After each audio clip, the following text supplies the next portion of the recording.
Ah, Paris, the city of romance, lights, and apparently my terrible French.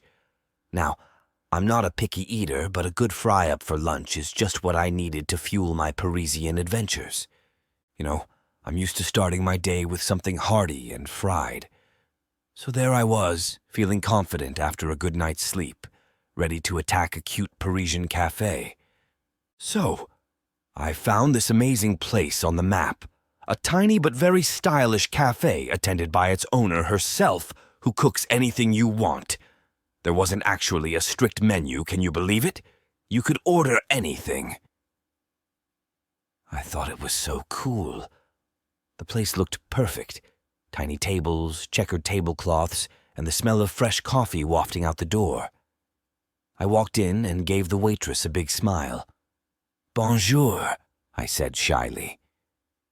The waitress, a young woman with a bright smile of her own, smiled back, so I took a big breath and said, Je voudrais des pommes frites, s'il vous plaît." Oh, and I felt so proud of myself for remembering the entire phrase. The waitress blinked at me and said, "Des pommes frites? For lunch?" She sounded quite confused. Oui, parfait," I said, feeling a bit silly already. "Parfait."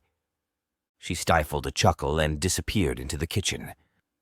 A few minutes later, my lunch arrived, a beautiful plate piled high with red, shiny apples. "What?" Excuse me?" I began, pointing at the dish. "Sorry, I want pommes frites." But the waitress insisted. Oui, pommes frites."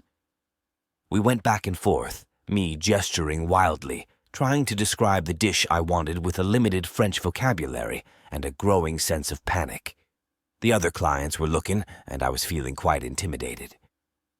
Thankfully, my phone saved the day. I quickly Googled and showed her a picture of fries. When the waitress saw the picture, she said, "Oh, pomme de terre." My cheeks burned red as I understood.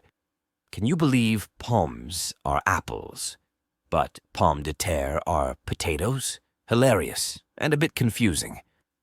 Anyway, we ended up having a nice laugh, and the awkwardness melted away. I planned to eat the apples anyway, of course, but she insisted on preparing my fries. That was so kind. I gave her a generous tip as a thank you for her patience and the delicious lunch. Or shall I say, lunches? Sometimes good vibes are the best language translator. After all, a smile and patience can bridge any communication gap, don't you think?